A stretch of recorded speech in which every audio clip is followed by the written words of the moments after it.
This episode is brought to you by freedadcourse.com. You are always one conversation away from changing your life, and the power of hello is something that I subscribe to every single day, and I'm always saying hello to new people everywhere I go. Increasing your opportunity, increasing your connection, and getting access to the solutions to the problems that you are facing, whether you're on active duty or just beginning your veteran transition or even transitioning out for 20 years. On the other side of hello are the solutions that you're looking for. Again, head on over to freedadcourse.com. Get your 5-episode audio course to create more connection, create more friendships, and get back to living the life that you're trying to design. Dory 1, this is Fire Team Delta. Dad's coming home. Welcome to the Military Veteran Dad Podcast, where it is our mission to bring every dad home. I am your host, Ben Killoy. I'm a United States Marine veteran, husband, and a father. We will bring authentic conversations to inspire action in your life so we can close the gap between the dad you are today and the dad you want to be tomorrow. This is the Military Veteran Dad Podcast.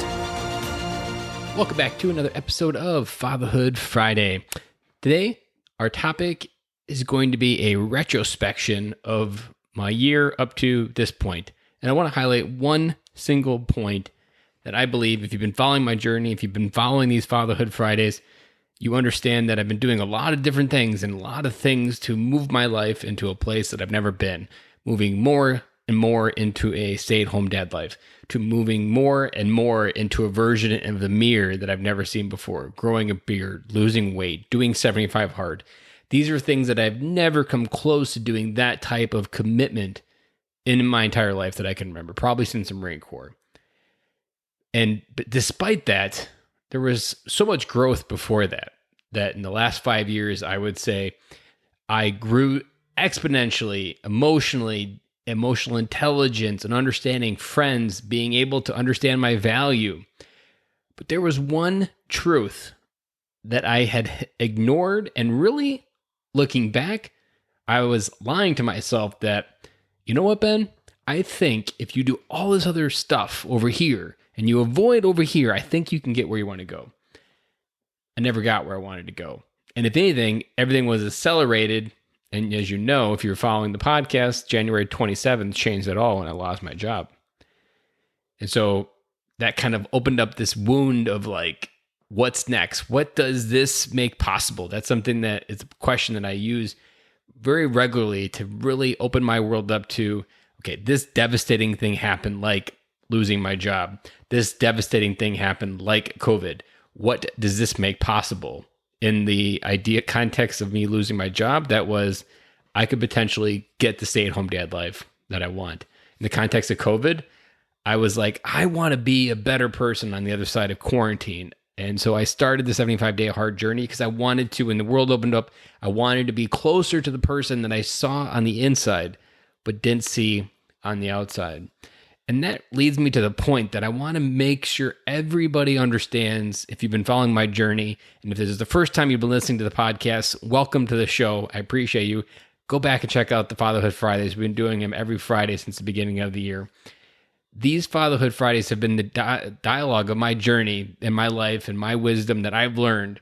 And the one that I really learned in the last 6 months was that to be able to change how I see the world, to change how I see my limiting beliefs, to change how I see my potential in my life going forward, I had to do one important thing, and it was something that I avoided. It was something that I lied to myself. It was something that was so obvious. It was something so easy to lie about every single day. And that was, I needed to change how I saw myself before I could change how I saw the world. And what do I mean by that? There's a lot of things that I talk about that are related to limiting beliefs. Those limiting beliefs are things that have held me back.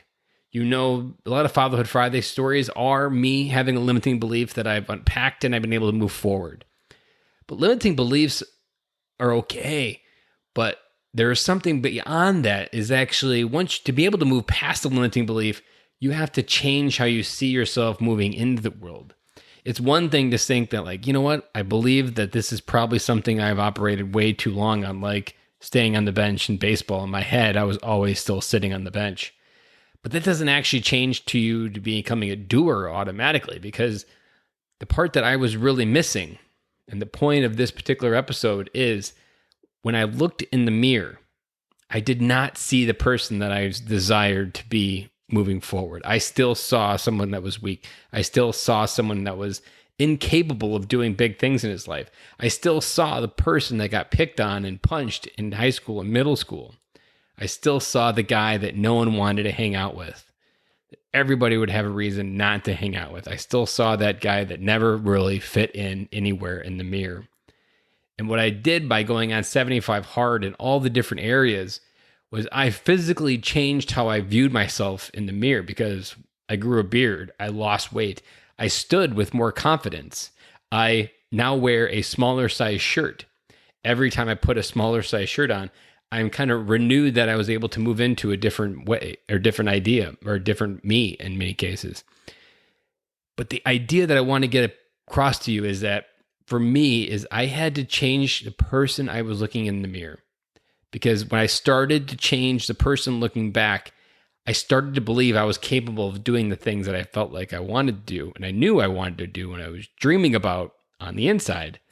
But until I could see the person looking back actually capable of doing that, until I saw someone that wasn't that same person that was in that mode of getting picked on and all these previous garbage stories and limiting beliefs, I wasn't able to move forward. I can tell you I've done more things and more positive energy has come back towards me in the last 4 months even than in the last 4 years.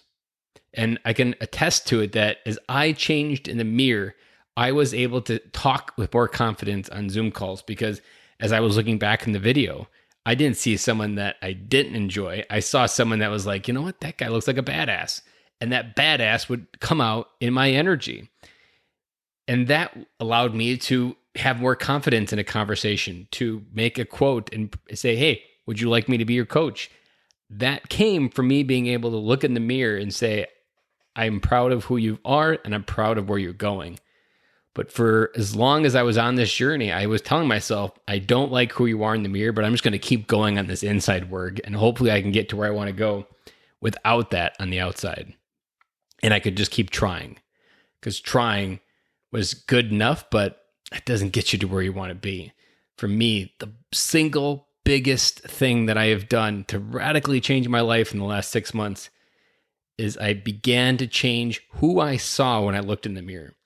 Whenever I'm in a Facebook comment or when I'm in a Facebook group and a dad reaches out and a dad's posting kind of, and it happens quite often in the groups I'm in, he's posting kind of that like SOS, I don't know where to begin type question. One question I've got it down to, I always ask, who do you see when you look in the mirror? Because when you ask that question, who do you see when you look in the mirror? Verbs, adjectives start coming to mind. Not verbs, adjectives start coming to mind. Those adjectives are how you see the world. If you see yourself as weak, you're going to see the world as weak. If you see yourself as poor, you're going to see the world as poor. Every limiting belief you apply to yourself when you look at yourself in the mirror, that is the lens of how you see the world. And my ability to change how I saw myself in the mirror has changed how I see the world. I see money as more of abundant than I have in the last 4 years of my life. I see opportunity more abundant. And it's not because it wasn't there. It's not because there's more of it. It was always there. My ability to see it was distorted. It's like walking around with beer goggles. When you have this limiting belief, when you have this version of yourself, when you look in the mirror and all you can think of is this piece of crap that did something, or maybe you were in jail or whatever happened to you. When you look in the mirror, if that's what you see and you can't see anything else, your entire reality, every relationship that you are in, I'm telling you right now, every single thread of your life can be turned back and connected to how you see yourself in the mirror and the words that you use to describe that. And if you want to radically change your life, don't focus on what everybody else is doing. Don't focus on what everybody else can't do for you. Don't focus on what someone is doing to you. Focus on what you can do to yourself. Take absolute control of your life. Look that person in the mirror and say, Today's the day we're going to do this, and I'm going to start changing now. If you begin that journey of looking in the mirror and changing the adjectives that you use to describe yourself when you see that, you will begin to start seeing results. I guarantee it, because I spent 4 years in self-help, 4 years with coaches and masterminds, and the idea that focusing on that journey in the mirror has done more for me in the last 6 months than I can say in the last 4 years of me doing other work. If I would have started with this idea in the mirror, I can't even tell you where I would be. I wouldn't have been let go. I would have been able to launch a business a long time ago. I would be on stage speaking right now.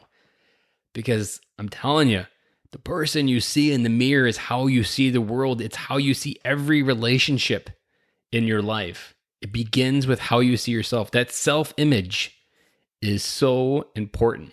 There are so many subconscious routines that are running in your head right now because there is an image and an adjective that plays out whether you're conscious to it or not every single time you look in the mirror.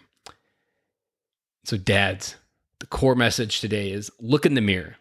What adjectives do you use to describe yourself? What adjectives do you use to describe the person in your head when you close your eyes of who you really want to be? For me, it was a tall, slim guy, not with a beard, because I wouldn't have said that before, but now I'm going to add the beard in. Tall, slim guy, good muscular growth, standing on stage talking to a room of 10,000 people with a nice suit coat on.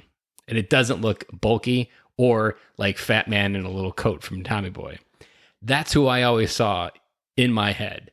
And as I've been able to transform more of the person in the mirror closer to that ideal image, the energy in the universe has already started to come back, and my ability to connect with people is so much more vibrant. Your life will begin to transform day by day. And for me, the 75 hard was that mental flush that gets you those early results because you start seeing them physically happening, but then you also feel the mental discipline of what's going on in your life being able to change. That's what you need in your life. That's what you need, dads, to come home. Because when you change who you see, you don't see someone as broken. If you're a veteran that suffers from PTSD, broken is a common adjective that people hear in that mirror. And that's the last thing that they want. That's one of the reasons why they don't want to go to the VA or go to talk about it, because they don't want someone to tell them that they're broken. But that still is an adjective that's playing in their subconscious, whether they acknowledge it and get help for it or not. And so many relationships in your life will be lessened and will be more difficult, and they'll be less exciting because of how you see yourself in the mirror. So dads, the challenge today is look yourself in the mirror. Who do you see in the future? What adjectives do you use to describe it? Compare that to the version you see in the mirror today and start taking action today to make that happen, because that will lead to the most radical results you've ever seen in your life. And I know it'll help you come home and be a better father, because in my life, it's helped 10x that this summer. So dads, I'm signing off. I will talk to you guys again on Monday. I hope this message helped. If this message helped and you want to reach out to me and get a little bit more information on anything or have a conversation, I'm always out there. I'm always a friend that I wish I had in my life 5 years ago. Drop me an email, ben@militaryveterandad.com, or Instagram @ben_Kaloy. I'm an open book. I'm always open for conversation. And I appreciate you guys, and I will talk to you guys again on Monday.